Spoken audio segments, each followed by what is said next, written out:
The NES, a necessity for gracious living. Few game consoles in history are more iconic than the Nintendo Entertainment System. Often credited as the system that saved the video game industry in North America, this legendary platform is home to many all-time classic games. From the likes of the Super Mario Bros. Series to the Legend of Zelda games, the NES is home to many of the most important and influential games ever made. Rather than focus on the classics that most gamers are familiar with, today we will do the opposite and cover some of the lesser celebrated but equally excellent titles. There is a lot of fun beyond the heavy hitters that steal all the praise. So without further ado, I am Lady Decade and these are NES games that you haven't played. Back in 1991, the developer and publisher who would later give us the famous Persona series would deliver Rockin Cats on the NES. In this lesser known mascot-style side-scrolling platformer, gamers take control of Willie, a rising young jazz cat from New York City. This rocking cat, armed with a comedic-looking punch gun, is on a quest to take on Muggsy, a local crime boss who has kidnapped his girlfriend, Jill. The game's opening stages can be played through and selected at the start of a playthrough, as channels are displayed on a TV monitor.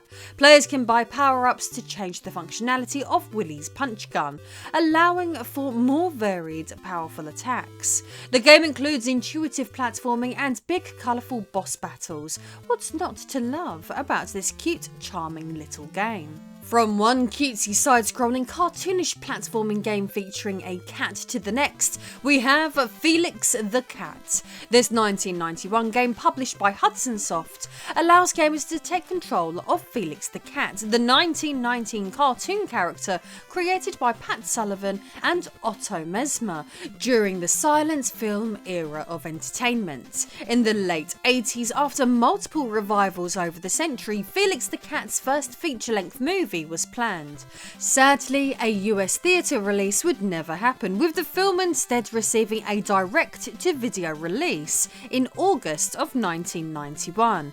The NES video game would be part of a range of new Felix merchandise, including Wendy's kids' meal toys. American companies such as LJN, for example, may have produced dreadful games based around popular licenses, but unlike all of those, the Felix the Cat game is simply excellent.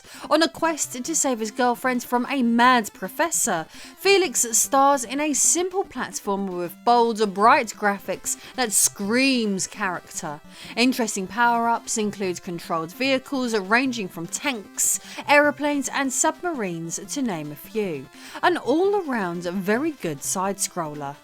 Now, a football game is probably not one you were expecting to see pop up on this video, as sports games certainly do not age as well as other genres.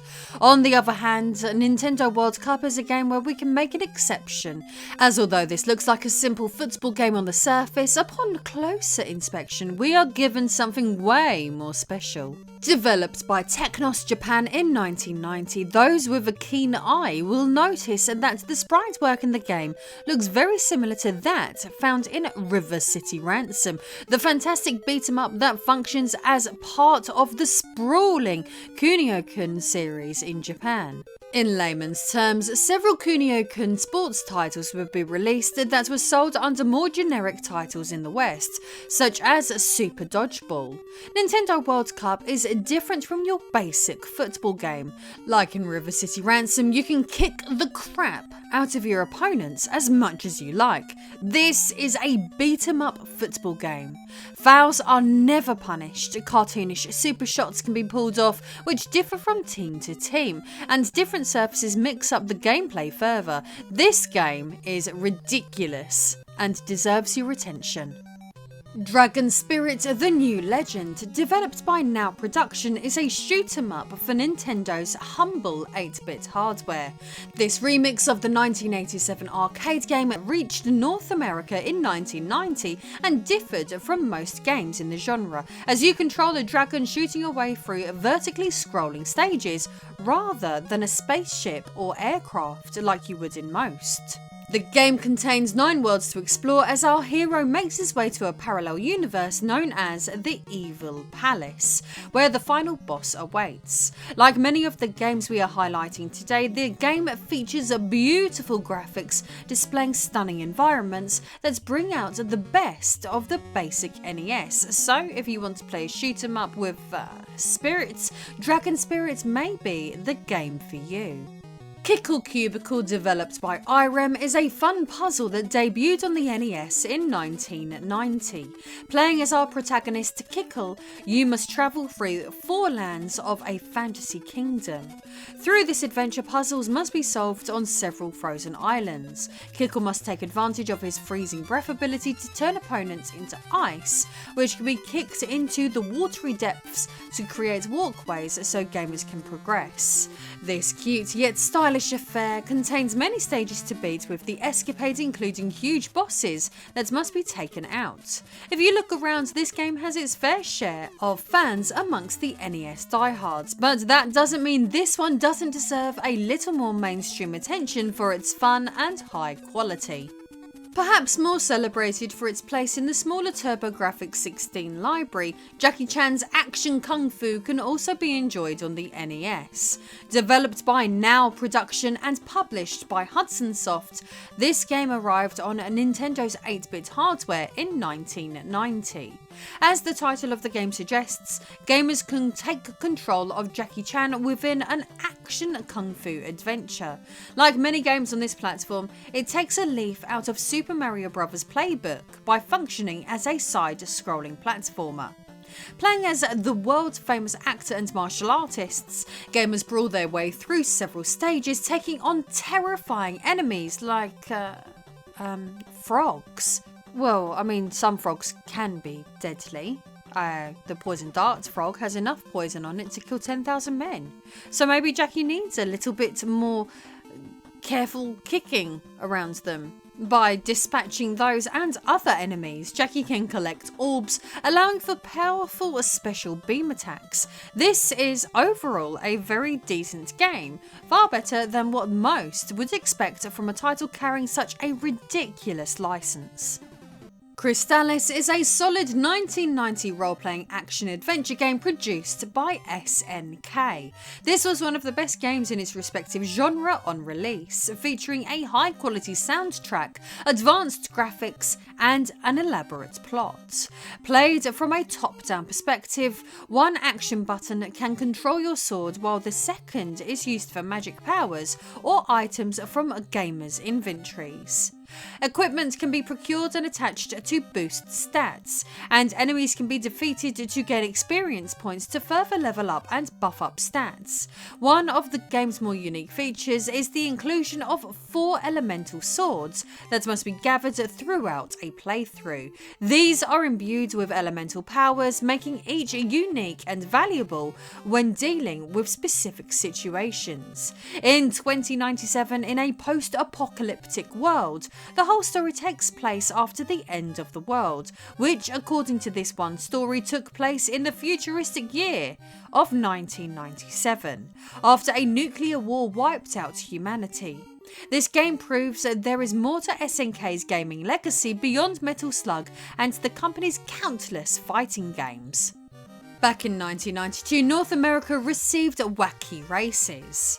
One would expect such a game to be a crappy kart racer, but instead gamers were treated to a solid platforming affair developed and published by Atlus. Based on the famous Hanna-Barbera cartoon of the same name, players in this one take control of Muttley in a colourful side-scroller that can stand head to toe against some of the best. Muttley can execute short-range biting attacks, but after collecting several bones, he can swap them for additional attacks such as the ability to throw bombs or glide through the air using his tail like a helicopter. Such a manoeuvre may seem random, but in my research for this episode I noticed him flying like this in the intro to the Wacky Races spin-off known as Stop the Pigeon, so a fantastic show to game integration there. As an extra treat, the game even features a rendition of the theme song from the Japanese dub of the TV series on its title screen, although one is unlikely to notice if you grew up watching the original Western version. Now, where's my Catch the Pigeon NES game? Gunsmoke is a highly addictive, vertically scrolling run and gun developed by legendary arcade giants Capcom. Initially a 1985 arcade game, it would make its way over to the NES in 1988. Although featuring the same gameplay style as its arcade source material, the NES version of Gunsmoke still contained a few notable changes, such as additional weapons and more. Another hilarious fact about this one is that the German version of this game was altered, making all of the bosses in the game robots. Post-Nazi Germany censorship was wild. While possibly more well known than other games in this video due to the range of platforms Gunsmoke was released on, as far as NES titles go, this isn't a game you ever see placed in any top 10 lists. We've already looked at one Hanna-Barbera game today when we checked out Wacky Races, but there would be a whole range of decent Barbera titles available on the NES. Another good one that doesn't get overly covered is the Jetsons Cogswell's Caper, developed by Natsumi and published in North America by Taito. This is one of the better games that would show up late in the NES's lifespan.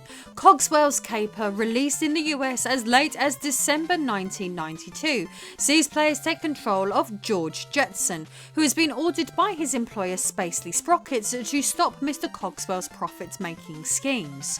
Often compared to Capcom's Chip 'n Dale Rescue Rangers in terms of gameplay style, this is yet another charming platforming side-scroller that can be enjoyed on a Nintendo's little grey box of wonders.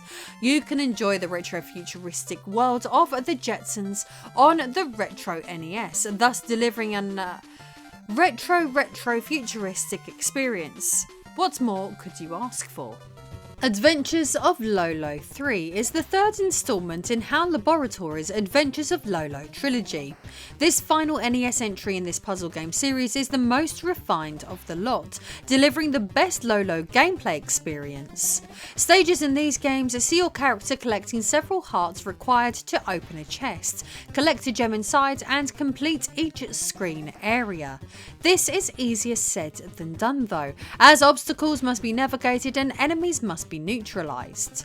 The third game in the series differs in that it adds crumbling bridges to the mix, new monsters, and there are no longer limits to lives. This means gamers can take on the same stage as often as they like until their heart is content, or until they have gathered all of the hearts on the screen at least. With 17 levels, 100 different puzzle rooms, 9 bosses, training rooms and more, the end of the Lolo trilogy is packed with content to enjoy, making this a must-play gem for the NES. Eliminator Boat Duel was co-developed by Sculptured Software and Radioactive Software. In this 1991 title published by Electrobrain, gamers take control of powerboats to take on various challenges and gameplay modes.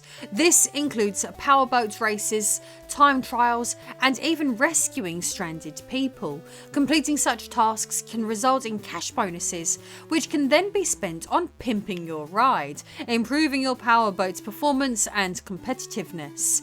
Gameplay varies from being experienced from a bird's eye top-down perspective to some parts from a third-person graphical perspective. This is a great little game and one you can enjoy, whether you are heavily into powerboats or not. The Guardian Legend, developed by Compile and released by IREM, is a 1988 action-adventure shoot-'em-up, miraculously pairing gameplay elements from The Legend of Zelda, Metroid and 1942. The Guardian Legend is an ambitious effort that draws influence from various games and genres. The action found within changes as gamers move from location to location. On release, Nintendo Power would praise it for its impressive graphics, memorable sound, and responsive controls, with some looking back at the title as one that would set the standard for multi-genre video games. These video games were just a tiny fraction of the many underappreciated excellent titles that can be experienced on the humble NES. If you enjoyed this one, leave a comment below and let me know if you want more content on the Nintendo Entertainment System's massive library. For now, check out my video on Sega Saturn games you may never have played. Bye!